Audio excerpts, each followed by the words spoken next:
We're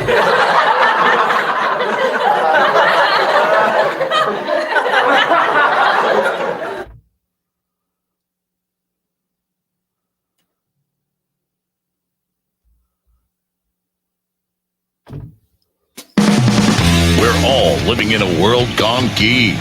It's time to geek hard or go home. The podcast is real. Here's your host, Grounded Geek. Hey, everybody. Welcome back to The Podcast is Real, World Gone Geek's flagship YouTube, Twitch, and Facebook show. Also doubles as a podcast. We are so glad that you're here. It is episode 2 of season 2. We are excited to go. We apologize that we were supposed to have an episode last week, so this would have been episode 3, but that didn't happen. We had some technical difficulties, basically 7 blue screens of death in a row as I was trying to get things ready, and so it didn't happen. Totally wiped my computer. Everything's working now. We figured out what was doing it, and we're back. Here we are, season 2. Tonight's the Emmys. That's very exciting. That starts at 8, so we're going to try to get done before them because we like to watch those. But we have a very special guest today. It's going to be a great show, and I'm so glad that you guys are here. But tonight's guest is an actor with nearly 60 credits to his name in IMDb. He's appeared in 3 different Marvel universes and possibly is the only other actor to do that other than Stan the Man Lee himself. We're not sure. We'll have to do some digging and statistics, but I think he might be the only one. And he's going to share some of his stories on set. His name's Kurt Yu, and he's going to be joining us very soon. But before that, let me bring on my illustrious co-hosts. Here is Utah and Aaliyah. Welcome to the show, guys. We're so glad you're here. Hey, greetings, and I'm very jealous of your drink. Share it with us. Show us what you've got. I'm drinking my limited edition Sanzo sparkling water. It's just water. This one happens to have the legendary Tony Leung on here. Yes, that's so cool. And now, where do you get those? Well, so Sanzo, they don't have a lot of distribution except on the coasts mostly. Okay. I actually mail ordered this because I was such a big fan of the movie. He sent it to him personally. Yes, Tony Leung was apologizing for somehow misplacing my premiere ticket, and so he sent me this. Is that what it is? Yeah. Well, now you're on the hook for getting Tony Leung on the show next week. So, I'll see what I can do. So you heard it here, folks. Utah is personally going to bring Tony Leung. Oh, look! There he is. Here he is. All right. So that's not happening. Please don't think that we're not. It would be great if you did come on next week, but I don't think that's going to happen. Guys, the Emmys are happening tonight, and it's been a great couple of years for television. It really has, because everybody's been stuck at home watching it, right?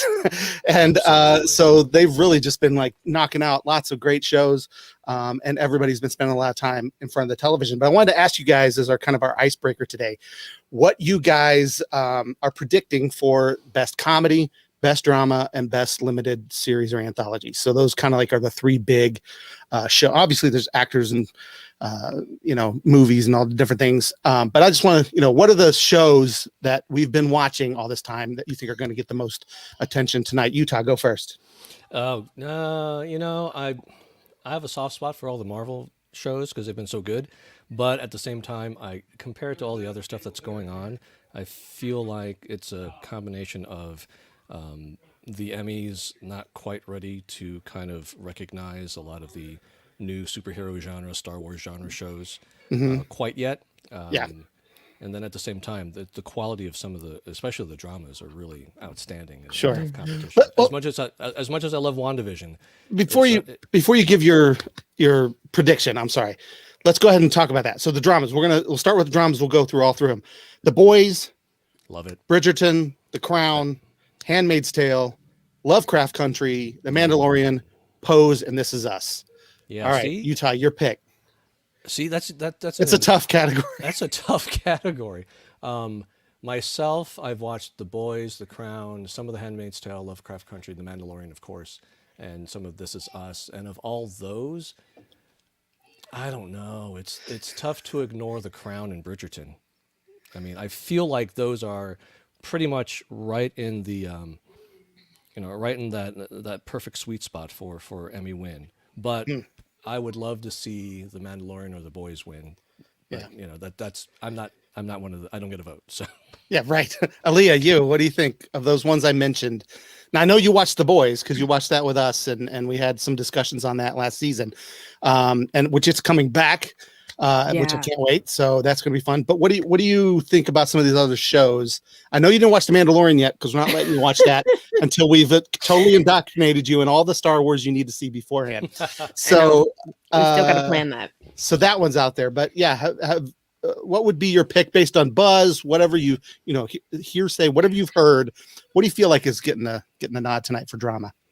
So I've seen The Handmaid's Tale, almost all of it. What is it? They're on the 4th season now. I've seen almost all of the 4th season, and that's going to be my pick. I loved The Boys, but The Handmaid's Tale, oh man, that was such a good series. It was such a good series. Like I felt angry, happy. It made sad. you feel things. Like, That's what made me that's feel good so many TV. different things.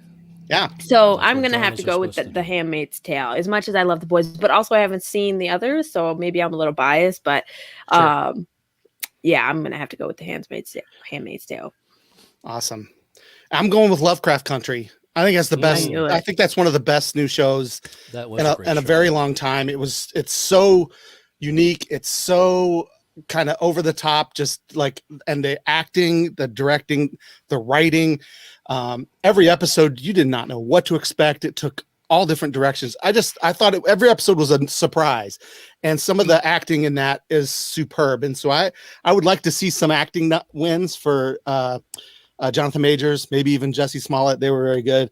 But They're yeah, both very good, yeah. Lovecraft Country for me. And I think I'd like to see it win lots of things, like almost anything it's nominated for, so that HBO will regret the decision to not do a season 2, because they're not, which I don't understand. It's very strange. So, I mean, I know there's lots of, reasons for decisions and financial and whatever, but hopefully they'll change their mind. So, yeah, Lovecraft Country for me. Comedy, we've got Blackish, Cobra Kai, who our guest today has been on, Emily in Paris, The Flight Attendant, Hacks, The Kaminsky Method. I'm going to say it this way, Pen 15, but if you write that out, it's a different word. And Ted Lasso for comedy. Utah. Of all those, in my heart, I'd like to see Cobra Kai or Ted Lasso win, but I feel like Ted Lasso is going to take it. I've only watched 1 or 2 episodes of it, but I haven't heard a bad thing about it from anyone who has watched it. Anyone. People I trust, people I don't trust, people I know, people I don't don't know. They all You're rave asking about Ted people you Lasso. don't trust. What's your favorite? I'm just TV walking. show right now? I'm just grocery shopping, and somebody will say, "Hey, you know what? That Ted Lasso is a fantastic show." I'm like, "Can I have the black beans, please?" It does spark that kind of joy. It really does. You can't help but share it with other people. Yeah, It's kind of like, it's like, yeah, once you have, and so I'm just going to say it. I'll just go ahead and, sorry, Aaliyah, I'm going to jump in the middle here and say Ted Lasso is absolutely the best show that's come out in a very, very long time. It's so full of it's positive, but it's also like heartfelt. Like, I don't know. I just love it. Very It's not at all what I expected. To me, it was Major League in a soccer field, right? In England. I mean, it's definitely, at least the first season is definitely the plot of Major League, basically. Yeah, it is. And there's even a speech in there that's very similar. And there's a line towards the end that is taken straight out of Major League. So I think they know that they're reference, and they know they're homaging that. But at the same time, it's even though I love Major League as a Clevelander, I mean, that's, everybody in Cleveland loves Major League. It's like a rule. If you live here, you have to adore that film. Like it. No, but gosh, it's just so positive. And I have actually seen it first season twice now. Watching the second because my family didn't watch it the first time, so we're all caught up. Dude, the show is great, and second season not as great as the first, but it's still fantastic. Sorry, that's me, Ted Lasso. I could gush about it all day long. Although I will say, if you haven't seen The Kaminsky Method on Netflix, That's a good one. It is a really good show, and I was in tears in the last episode. So I'm hoping Michael Douglas gets some attention for that role, because, man, that's a really good show. Aaliyah, what did you think was the best comedy? I'm gonna have to skip this one because I haven't seen like any of them. So okay, all right, yeah, that's fair. But it's nice when these things come out because I've seen like some of Blackish. What people are talking about, and it's like. But not only that, it also shows me that I don't watch like normal TV that everybody else watches. It's not necessarily a bad thing. It's not. Yeah, especially when you're watching. You were just talking about watching anime, and we know watching anime. Some of those are amazing too. They don't get a lot of Emmy nods, but hey, with Cowboy Bebop coming in live action, who knows? Maybe we're gonna. John Cho looks so good in. I'd like to. Maybe that'll get some Emmy nods. Who knows? All right, so limited series. This is the one I think is going to be kind of interesting. This is where WandaVision comes in. So I was really kind of surprised to see that. I May Destroy You, which I haven't seen. Mayor of Easttown, I have seen. That was Kate Winslet. The Queen's Gambit, saw that Netflix. That's really good. And The Underground Railroad, I have in my watch list on Prime. So I'm going to be watching that soon. It looks amazing. Aaliyah, what do you think of those shows? Now I know you watched WandaVision. Have you seen any of the other ones? I will go with The Queen's Gambit because that one definitely made me cry. I cried at the Queen's Gambit. It's pretty darn good, wasn't it? It was so good. Yeah, that last episode, I was just like, yes. I was cheering for her. I was so excited. So great. Like she knows who I am. Utah, how about yourself? Of all those, I've seen Mayor of Easttown, Queen's Gambit, WandaVision. My heart wants WandaVision to win because I thought it was such a great risk and an incredible change of direction for anything Marvel, anything superhero. And was really well done till the very end. But I feel like Queen's Gambit is going to take it. It was really, really well done, even though they're being sued by some Russian chess player. Yeah, that's interesting. Yeah, so basically there's a line, and it's kind of a throwaway line in the movie. It's not throwaway to this person because this person is a real person that they reference. And she's a Russian chess player that they reference, the commentators reference, and they say that she has, won all these things, but she's never played a man. And that's why this girl playing a man in Russia is such a big deal. Well, this woman is like, excuse me, by that time I had played many men and I was very good, and you just made it look like I was afraid to face men. And so she's suing them for like besmirching her character or something. Yeah. Which I get it, but it's also like nobody knew. I mean, no offense to this poor woman who has obviously achieved greatness that I will never achieve. And kudos to her because it is amazing. But nobody knew that. Nobody was like, "Oh, that lady." You know what I mean? Like nobody. I don't know. So I don't know what Netflix will probably settle, give her some money. But yeah, that's what's happening with that. I didn't even realize that it was like a true story. I just thought that it was it's based in true events. Now she's the main character, Anna Taylor-Joy plays, totally not fictional. Real. That's fictional, but some of the events and some of the things that took place in history at that time were real, and in particular, that woman's accomplishments being basically erased and glossed over, which is fair. I mean, I understand why she's upset about it.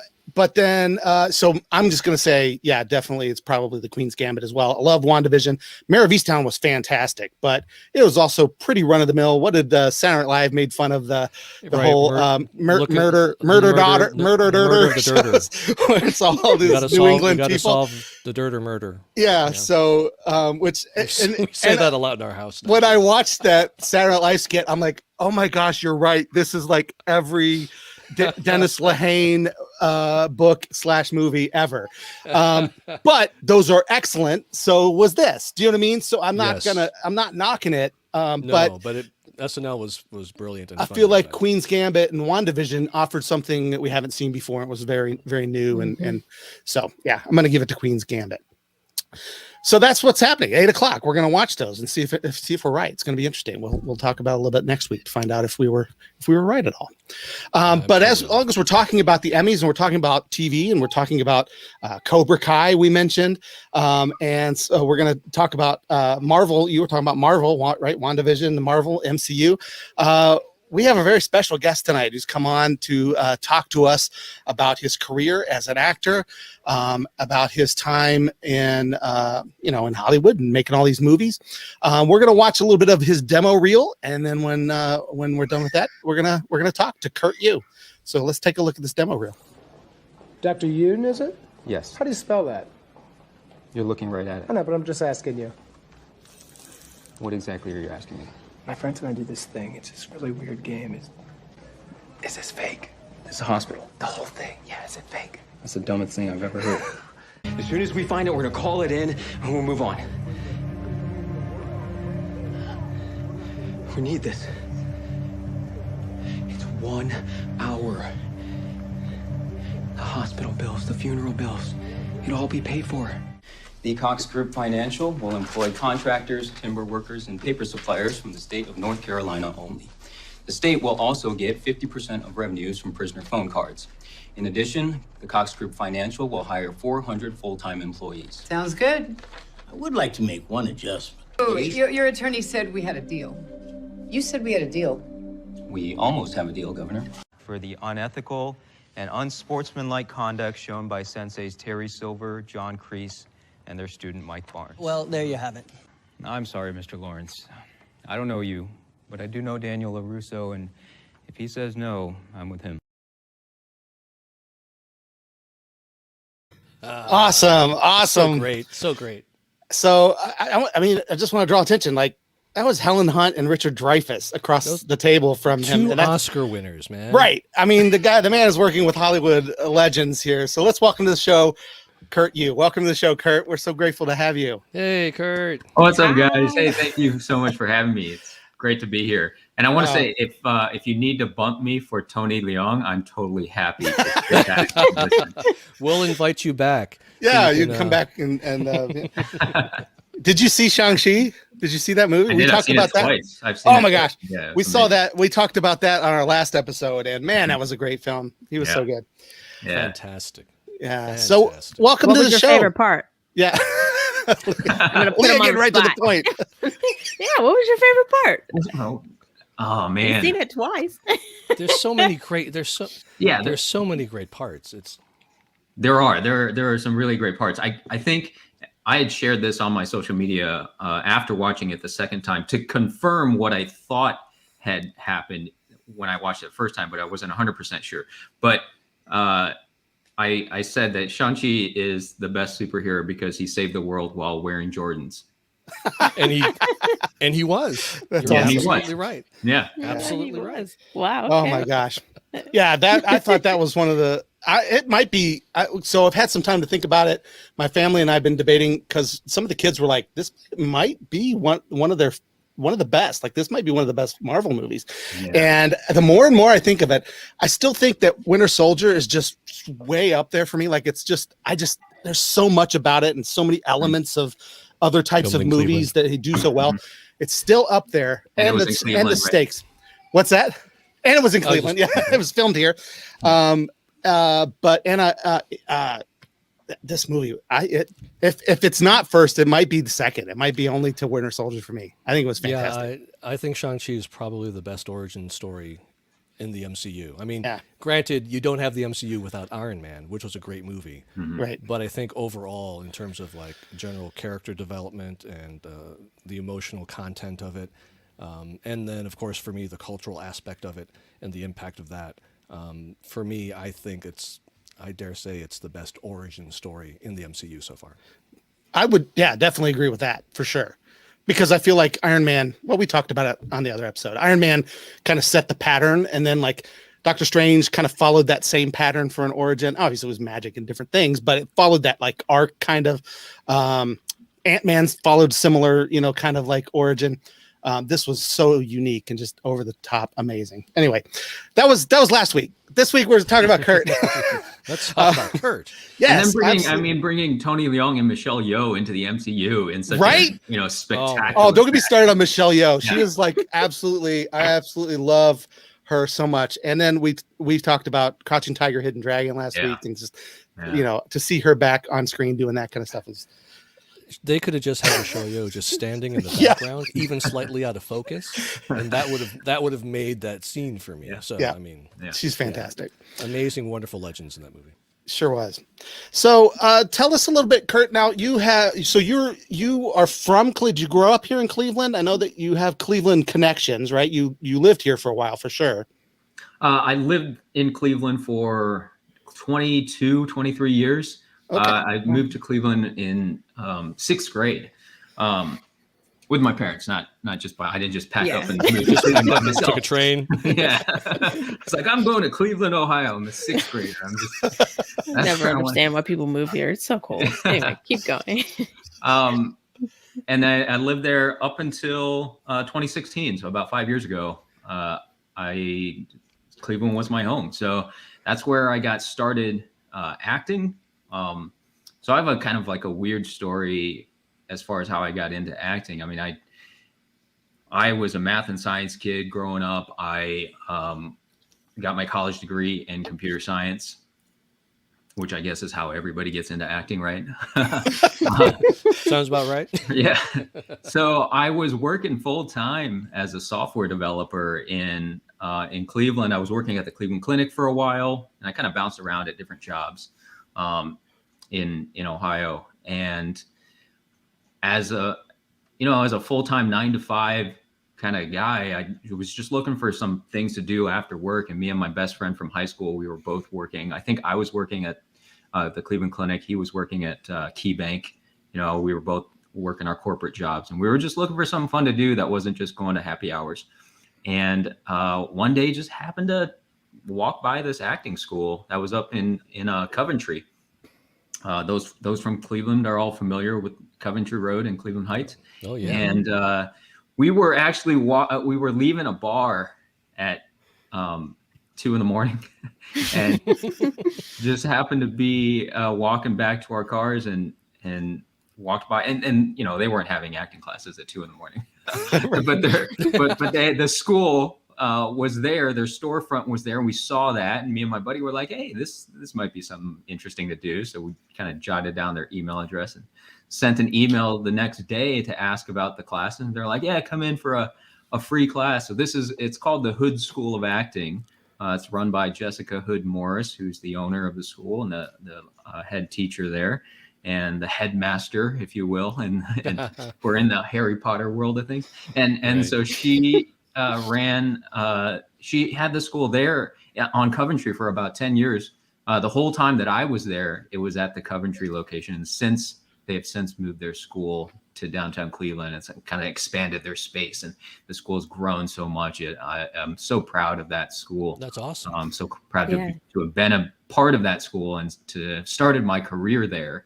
And since then, I know other actors that have started, classes there that I've known from that school, that have gone to New York, that have gone to LA, that have come here to Atlanta like I did, and have, gotten their careers started and been in movies and TV shows and stuff like that. So it's super cool. That's awesome. I'm glad you mentioned that you're in Atlanta, because I thought that was kind of interesting. A lot of people think, oh, I'm going to get into acting. I'm going to get, try to be in some Hollywood film. So I'm going to move to LA, right? That's where you go. Tell me, why is Atlanta a hotbed for that now? Yeah, that's what everybody thinks. And that's what I thought too. I think most people don't realize unless they really do the research, right? Most people don't realize, or now if you sit to the end credits of the movie, to the very end, you see that big old Georgia peach on almost every show and movie. Yeah, on everything, because so much is filmed here in Atlanta. But unless you're doing that, or even if you're doing that, you're probably not even putting it together. When I was taking classes in Cleveland, I never wanted to move. Like I was totally content working my full-time job and then auditioning for local commercials and little company training videos and things like that in Ohio, because I didn't really want to move to LA. I wasn't a fan of the idea of going out there and being a broke actor. And I'd seen some other people go out there and just like struggle just to pay rent, because LA is such an expensive city, especially compared to Cleveland, right? So it wasn't until I met a couple Atlanta actors who had told me about, what was going on down there, and it was such a booming market, and it's, it's much cheaper than LA. And I researched it, came down here to visit a couple of times just to check out the city. And that's when I decided to make the move, and it came down here in 2016 and have been here ever since. And, people are surprised when they see like almost all the Marvel shows are shot here. Many of the Marvel movies are shot here. And then all of these other big, obviously Stranger Things, Walking Dead. Mm-hmm. Ozark, so much Netflix stuff is here, some Hulu shows, and then Cobra Kai, obviously. So there's so much. Wait, Cobra Kai is shot in Atlanta too?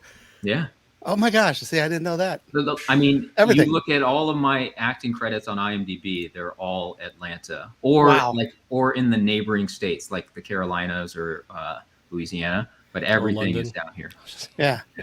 So actually, yeah. So looking at your IMDb, I do want to bring up this. This is Mr. Mercedes for those of you guys who don't know. Yeah. This means that Kurt has been in one of my other favorite universes, which is the Stephen King universe. Now, I'm a huge Stephen King fan. Love this show. And dude, that's Brendan Gleeson you're talking to there. That's Mad Eye Moody from here. You're 1 degree of separation away from Harry Potter at that moment, and I just thought that was really cool. But so is this film in Atlanta as well? This, if I remember correctly, I think it was South Carolina. Okay. Yeah. But it's doubling for Ohio, which is what I thought was hilarious. So and even you went all the way to South Carolina just to pretend like you're in Ohio again. Right. Exactly. And let me just tell you, Brendan Gleeson was just the nicest guy, just the best guy to work with. And I love telling people that, just because, we never really know how, our celebrities that we watch on TV or in movies are what they're really like in real life, even though, we see them on like talk shows and things like that. But even then, they're in the media. Right. But just being with him when we weren't filming. So that scene that you're looking at, because that was the only scene that I was in for that show. But when we filmed that scene, that was pretty late at night. It was like maybe 2 or 3 in the morning. It was really cold that day, or that night. It was super cold. And you see, he's supposed to come out of his house in his T-shirt. And when anytime they aren't filming, right, and they're, moving around the camera for the next shot or something like that, it's perfectly normal for the actors to go inside and warm up, or to go into their trailer or whatever. But he was just super cool about it. Just stood out there, chatted with everybody, That's cool. So he was a really, really good dude. That's always good to hear. I love hearing that kind of stuff. If you ever work with Bruce Willis, don't tell me how he really is, because I've heard stories that. But I love Bruce Willis. I'm like a huge. I Bruce have Willis. worked with Bruce Willis. No, wait. Which one? Which movie did you work with? It's Bruce not Willis? out yet. It's not out yet. Is it a Die Hard movie? Spoilers. Good dude. Good dude. That's awesome. I mean, if you're Kevin Smith, apparently not. But Kevin Smith was also trying to direct him, so who knows what kind of contentious relationship was going on there. But yeah. So is it a Die Hard? Is it another? No. Okay, you can't. I don't know if you can tell. I mean, and it's funny because I'm kind of fanboying a little bit when you said that. I had no idea, but now I'm very excited to see that, whatever that is. I was super excited to work with him. I love him so much. I mean, Die Hard is like my all-time favorite movie. I've been, I am even an avid Die Hard fan of Hudson Hawk. I don't care what it is. He's the greatest. But I love you now have been. I was thinking about it earlier. You've been in like all of these franchises that mean a lot. Well, one, you were just 1 degree of separation from Harry Potter, so you were almost there. You might as well be. You're in the Karate Kid universe, right? You're in Preacher universe, which is another comic book that I love. You're in Stephen King universe. You are, and I was kind of like, all you need now is to be in a Die Hard movie, and you might be my second favorite actor behind Bruce Willis. And now, now we have to wait for the release, but but it's probably not. I feel like we would have heard if it's a Die Hard. Are you allowed to tell us if it's a Die Hard or no? Or you're not? You guys. If it was a Die Hard movie, I probably wouldn't be able to say, but it isn't. Okay. It's already on my IMDb. The movie. Okay. I must not have realized it was his. Yeah, it's one of those movies that doesn't have a poster yet, so it doesn't, gotcha. It doesn't show up right away. But it should be out maybe end of this year or early next year. Very cool. That's so cool. Yeah. So what I'm curious about is, so you went to the acting school. Mm-hmm. What's the in between? So you go to acting school and then you what was your big break? What was this? I also want to know, what was this changing moment of when, you know what, I think I'm gonna quit this computer science gig. Yeah. Like, where was that moment? It's really kind of fluid. There was really never like, these were the defining moments of when things happen. All of it was kind of, things kind of just happened. I started taking the acting classes, like I said, with my buddy just for fun. We were looking for something to do after work. And even when I signed up for the classes, I didn't realize, like, I thought it was just, people there to have fun like we did. I didn't realize anybody in Cleveland had an agent or were auditioning for anything that was making them money. This was how naive I was to the industry. I just thought anything that we saw on TV was filmed in Hollywood, like a local car commercial. I just thought was filmed in Hollywood, and it makes sense now that you think about it. Oh yeah, local commercials would be filmed locally with local production companies and local actors. But, I just didn't understand the whole world of things. Right.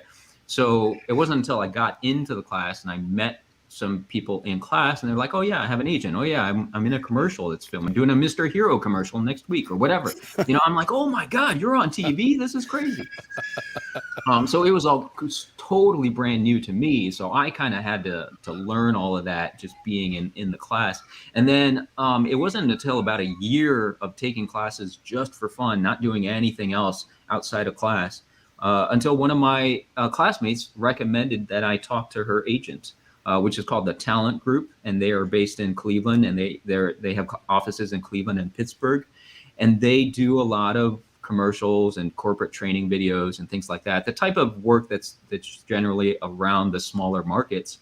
And that's how I got my first agent. I got introduced by one of my classmates and I started auditioning for little things, but again, kept my full-time job. So I would leave work on my lunch hour to go do an audition and then come back and go back to work. And if I booked something, I would just take a day off, and go do it. And then around 2014, I was working as a software developer, as a contractor. So I was doing like 6 months contracts, 12-month contracts. And I just finished a contract working for CVS, their corporate division, right? And I had finished a 1-year contract. I'd saved up some money and I said, I'm going to take a 6-month break from working, right? And I had luckily, was able to do that.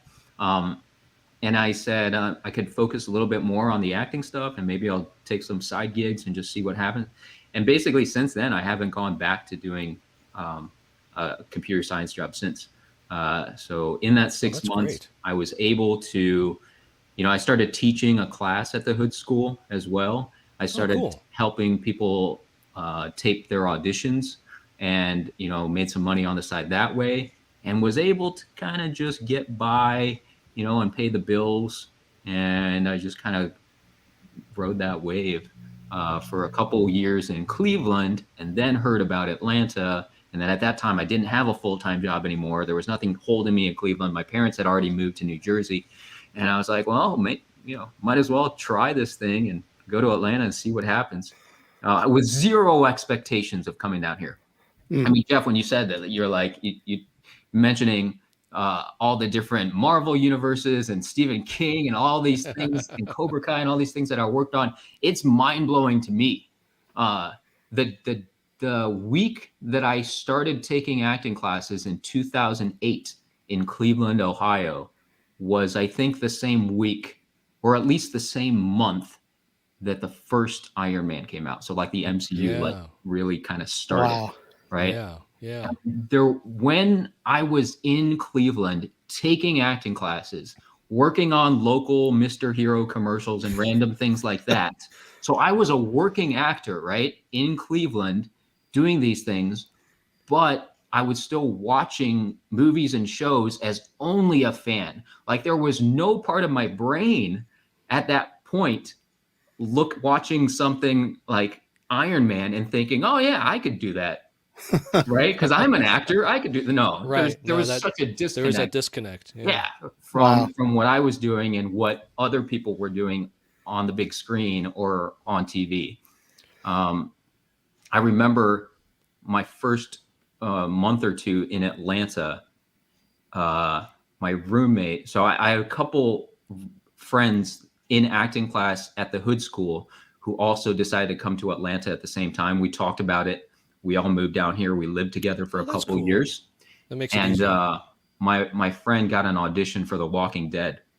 Mm. And I just looked at the subject line of his email and just got goosebumps, because I was a huge fan, watching it, just like I was telling you before. I was just watching Walking Dead as strictly a fan for so many years, and not even thinking in my head like there was even the possibility of ever potentially being on that show. And I haven't been on that show, but I've known so many of my friends here in Atlanta that are on The Walking Dead. And it's just amazing.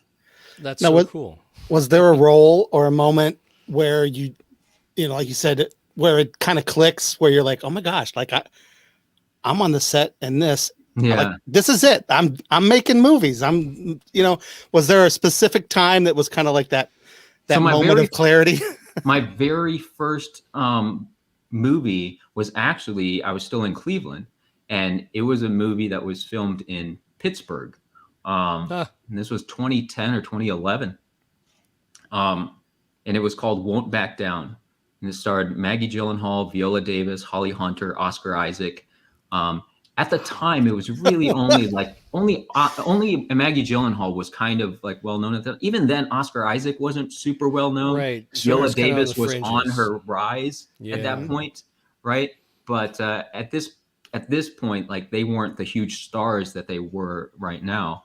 But I remember getting that movie, going on set, and my scene was with Maggie Gyllenhaal.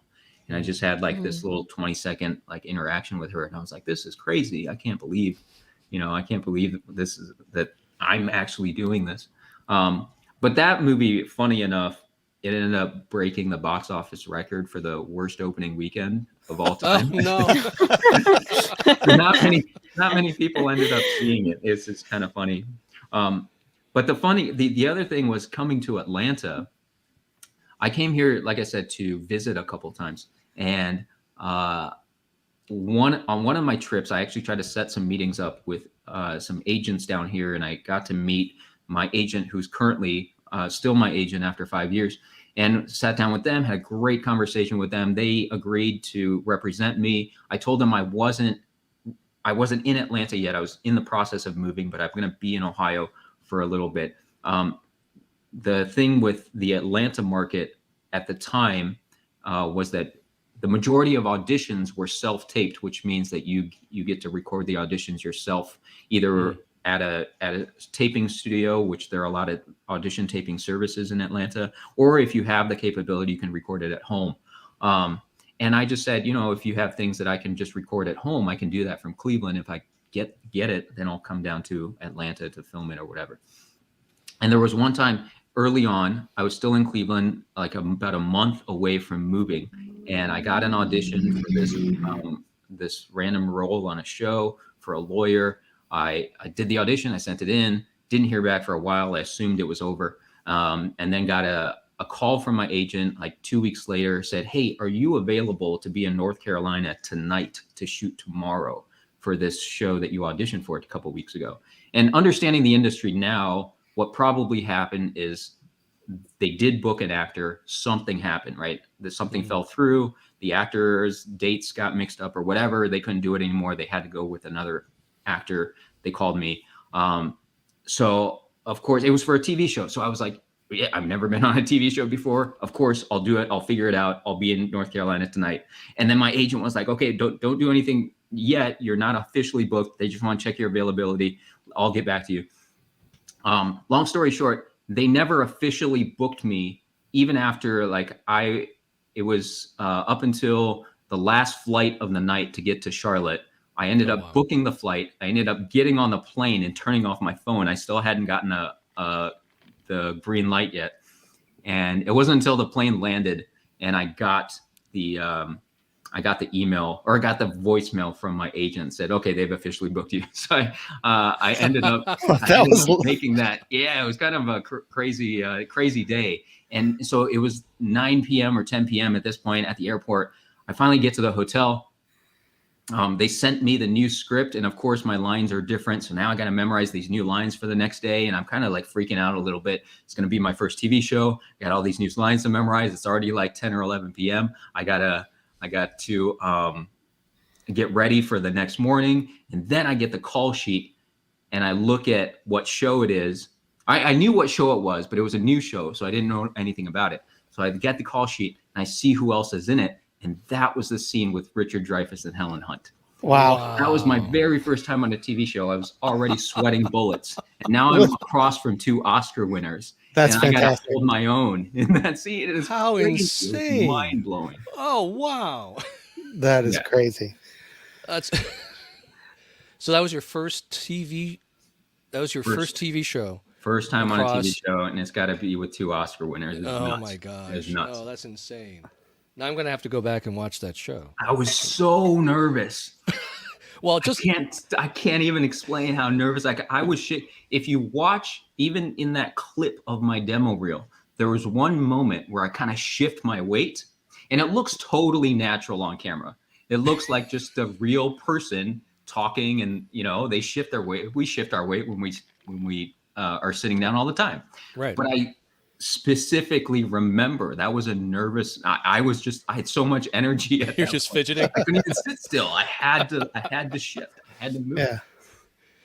Were you able to interact with them like in between takes? And I'm assuming that there were like multiple takes and multiple shots. Yeah, a little bit. And most times on set, it's just especially the big stars of the show. They have a lot more to do, Sure. So you kind of like leave them and let them be, unless they're the ones that, and sometimes they're the ones that initiate the conversation. They just want to hang out and chat, which is cool.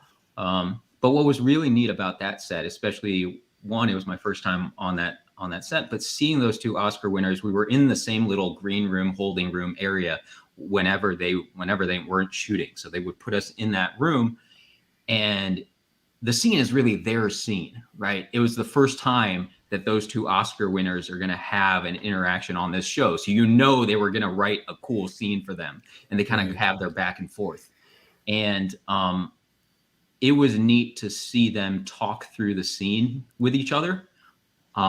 And talk about, from using actor vocabulary, right? Talking about their objectives, talking about what they want from each other, what are their obstacles, and all these things.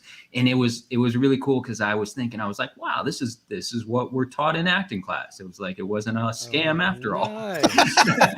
They're using the same things that you were taught. They're using the same things, and they're talking through. And there's these 2 Oscar winners that are talking through a scene the same way we would do in our scene study classes. So I was like, this is super cool. So that's great validation on what you learned. That's cool. That's cool. Yeah. Well, so let's go from Helen Hunt and Richard Dreyfuss to arguably 2 other amazing actors with Cobra Kai. We had mentioned that. So I had mentioned that I just caught up with Cobra Kai, and I just saw the episode where they're talking to the committee for the tournament, which is your first scene in the series, right? Yeah. And, that was the first. Yeah, that was my first time on set. First time on set, and you get to see Ralph Macchio, and I mean, how was that? What was that like? Oh, it was super cool. I mean, I remember being on set that day, and I think they were setting up the shot with us in the room. If I'm remembering this correctly, I think they were setting up the shot with us in the room, and Ralph and Billy, neither of them were there yet. And so when and I think maybe Ralph got there first. And when he walked in the room, so there's part of the scene is Ralph like walking in the room, and we're all greeting him, right? Right. And like when he actually did it, when we weren't filming, it was kind of the same reaction from all of us in the committee, because we were all super happy to see him. And in the scene, we were also like, just as like, we weren't really even acting at that point, we were just, they were just genuine reactions to like meeting Ralph Macchio. So that, it was really fun. I snuck a picture on set when we were there. not in the set, but in our waiting area. And in the waiting area, like all the actors have our little like director chairs, right? That there are cast chairs that we're sitting in, and the committee members, we were all kind of sitting together, and Ralph and Billy had their own chairs. They were about maybe 10 feet in front of us, and they had special chairs where Ralph had one that said Miyagi-Do. That, you know, in the back, and Billy had one that said Cobra Kai on the back. And they were just sitting next to each other, just talking to each other. And I just pulled out my phone and just like snuck that little picture of the Miyagi-Do chair and the Cobra Kai chair, and then those two guys chatting with each other. It was what really a great picture. Yeah. So now, were you a fan? Like, did you watch Karate Kid as a young 100%. like? So 100%. This was like a nostalgic thing for you as well. Yeah, that's amazing. That's the thing that I think would be the most amazing. Like, you know what I mean? Like, you're getting to be in things that you loved, you know, as a kid, and it's like, wait, first of all, they're still making stuff about the stuff when we were kids. Like, that's fantastic. Yeah. Like the Karate Kid is still going on, and now you get a chance. You know, that's one of the coolest things about this particular show is that. So I got to meet the showrunners and the creators of the show, and. John Hurwitz, Hayden Schlossberg, and oh man, well, I can't remember his name now.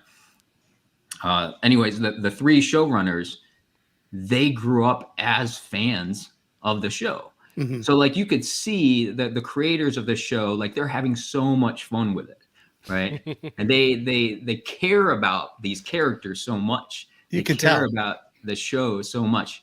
And Josh Held. Yeah. So John, Hayden, and Josh. The three of them care about the show so much. And that's why there's like, you could tell, like there's so much heart in this, in the series. And I think a big part of it is that, you know, these guys started off as fans, you know, and they ended up creating this. And you know, I'm super excited to be a part of it. Are you allowed to say if the committee members come back next season? Will we? I don't know if I am or I'm not allowed to say, but I mean, there's a tournament next season, and they've already showed that. So I was just like, do we get to see committee again? I think you know, people can maybe make the assumption that the committee members will be at the tournament. Very cool. That sounds pretty logical to me. Yeah. Almost required, I would say. Yeah. and you know, as a Cobra Kai fan and also being part of the show, I'm pretty biased, but I'm really excited to see the Emmys, and hopefully, fingers crossed that that Cobra Kai can pull it out. If I'm going to be unbiased, and if we're taking Cobra Kai out of the equation, I also loved Ted Lasso. I think it was just a perfect show. I think, you know, one of the things that was amazing about Ted Lasso was that, you know, we got to catch it on its first season. It was brand new. It was so cool. Whereas Cobra Kai, its first two seasons were on YouTube Red. Nobody knew about it. Nobody watched it on YouTube Red. I did. I got YouTube Red to watch that show. Yeah. So you had like the super fans that were able to see that, but like the rest of the world weren't exposed to it. So Cobra Kai kind of came into, you know, the rest of the world a little bit later. And it had matured by then too. Yeah. Like it was like a much more like solid show as it's grown, it's gotten better and better. And one of the things that I love about it, and the fact that you said that the showrunners have such an affection for the material is clear to me, because I feel, and you know, as somebody who grew up, I was born in the early 70s, grew up through the 80s, 90s. So I saw this in the theater the first time. I watched all three of them. I even saw the next Karate Kid. You know, I was just watched all of those. I'm still hoping there's a Hilary Swank cameo coming at some point. That'd be kind of fun. I mean, one of the showrunners did say like that's all part of the universe. So that's right. Right. So I'd love to see that happen. But it's clear that they love the show, because to me, this is what a revival is supposed to look like. Like so many of these other shows, they bring them back and then they just either completely overhaul them and lose the spirit of it, or it's too much of a clone that, you know what I mean, that they don't try anything new. And you know, to me, I felt like Cobra Kai has captured the spirit in such an amazing way, and then has flipped everything on its head. Like, you know, Johnny, you know, we actually get to hear his story now. We get to know who he is. And you know, every time they go up against each other in the show, you're like, come on, guys, just hug. We can get it over with. You know, you're going to be best friends when this is all over. We all know that's where this is going. But yeah, it's clear that they love the material. And I would love to see more. If there's going to be this is not I like to call it a revival. It's not really a reboot or a remake. It's a revival. It's a sequel. It's a continuation. Continuing the story. I feel like that's what, you know, they're trying to do with the new Ghostbusters, Afterlife, things like that's what I love to see. It's like we have nothing but love and respect for the original material, and we want to bring it to a new generation and show how much we love it, not change it into what we hope it should have been or something. And so Cobra Kai is a beautiful example of that. That's one of the funny things about being an actor, especially here in Atlanta, and I'm sure in LA or New York too, anywhere where it's a pretty big market and we're auditioning for, you know, some of the major movies and shows, is that we're seeing them before anybody else in terms of the auditions, right? I remember auditioning for Cobra Kai and like first seeing the name, and I'm like, okay, I know Cobra Kai. Like, is this part of Karate Kid? Like, we didn't know the storyline yet. We just know we're auditioning for something called Cobra Kai. And we're like, is this part of the Karate Kid universe? Like, what are they actually doing? And then after researching it a little bit, it is sort of, you know, we have the idea that it's kind of a continuation kind of story. And at this point, we have no idea if it's like, is this going to be like a really dumb show, right? Or are they going to be able to pull something off that's kind of cool? But during that whole process, whenever it's something brand new like that, it's kind of interesting being an actor to kind of see it before it goes out into the world, and before it gets even made, right? We're just looking at the script at this point, and it's really neat to see it kind of grow from those first days of auditioning for it to what it has become now. That's cool. That's fantastic. Did you know that Ralph and Billy were involved in the show at that time? No. So you didn't know until much later. No. Yeah, not until much later. And the funny thing is, when I auditioned for the show, I auditioned for 3 different characters. And they did want to hire me for one of the characters at one point. I wasn't available. So the role went to somebody else. And then finally this role on the committee came up, and they offered that role to me, and I luckily was available. And it worked out so much better because the other one was just a 1 episode character, and then this one ends up being in multiple nice in multiple episodes. And you got to be in the same room with both Ralph and Billy. And I thought there's no way they're going to get Elizabeth Shue to come on the show, and then she showed up in that episode, and I was amazing. Like, what? Like those, Of course, she's and they didn't they didn't do any of it in like a cheesy way or anything. Like it all had a legitimate story of why they're bringing these characters in, you know, into the universe again, which is amazing. That's fantastic. So we're coming up a little bit close to the end of the show, and I definitely want to talk a little bit about Black Widow because that's the most recent thing that's kind of come out. You've seen it now too, Aaliyah, right? We've all seen Black Widow.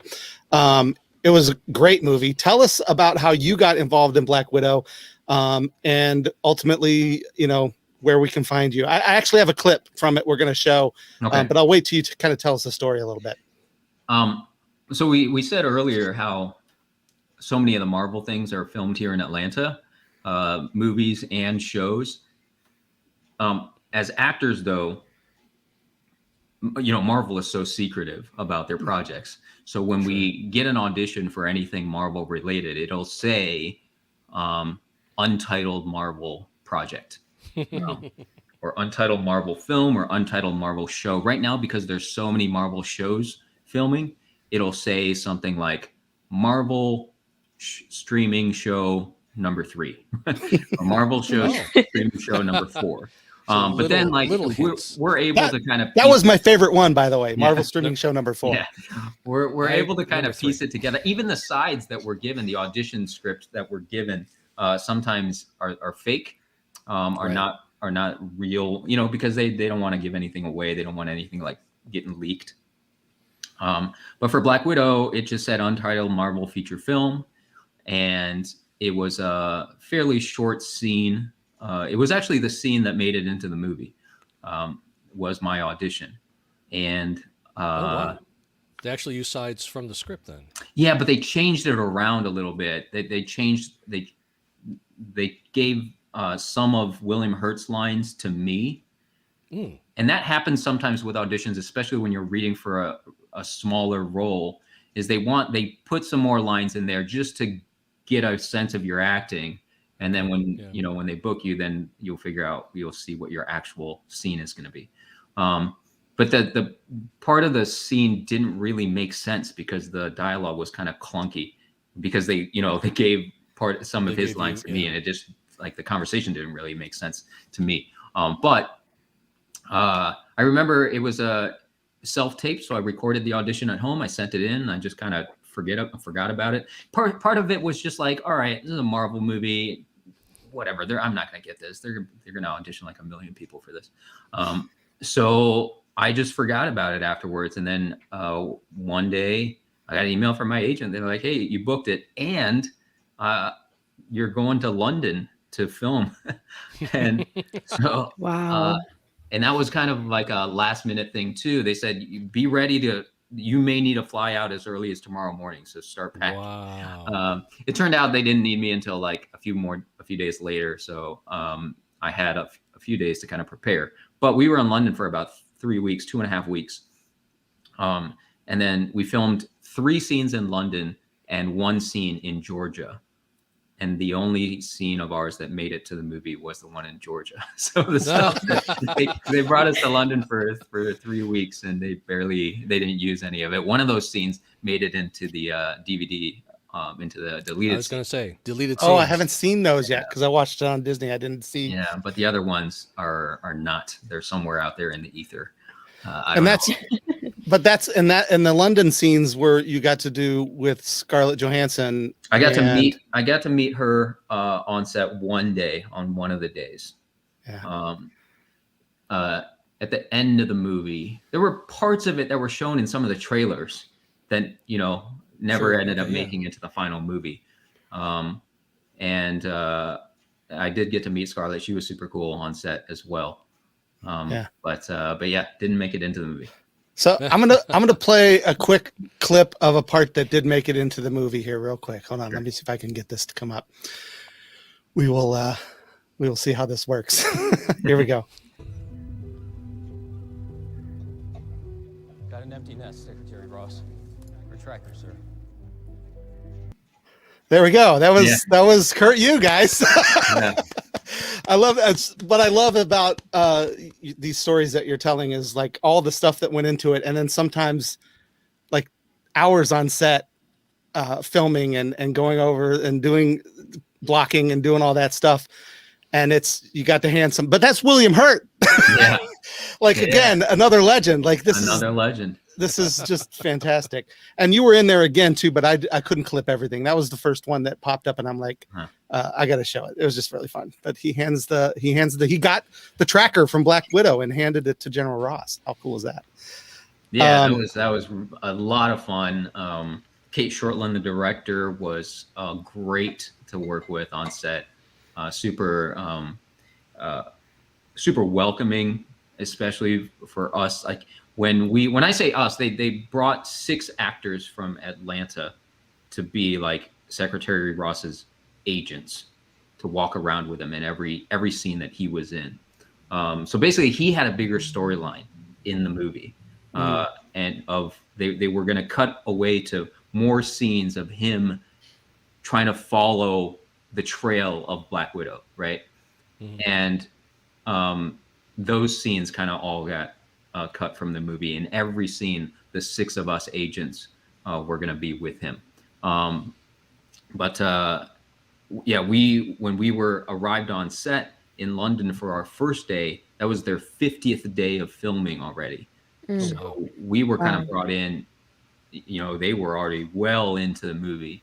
And sometimes when you're an actor, you're playing some of the smaller roles, you go on set, you feel like kind of an outsider. You just come in, you do your job, you know, and then you leave. But Kate Shortland, the director, she was super welcoming, made us feel like that we were an important part of the story, you know, sat down and talked to us, talked about the scene with us, you know, and she was wonderful to work with.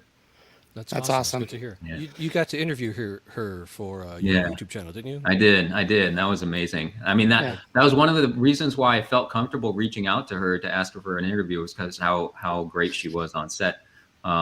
Because there have been times, I told her in the interview, I said, there have been times I've gone onto a movie set to play one of these day player characters, and the director never even spoke to me once. Like, I arrived, I did my job, and then I left. So yeah, it's nice to get that type of, you know, that type of treatment from a director. It doesn't happen all the time. Yeah, that's awesome. And you can find out more. Oh yeah, go ahead. Go ahead, Aaliyah. It's a very random question. Yeah. I've been thinking about it since I saw this image. It doesn't sound so random then.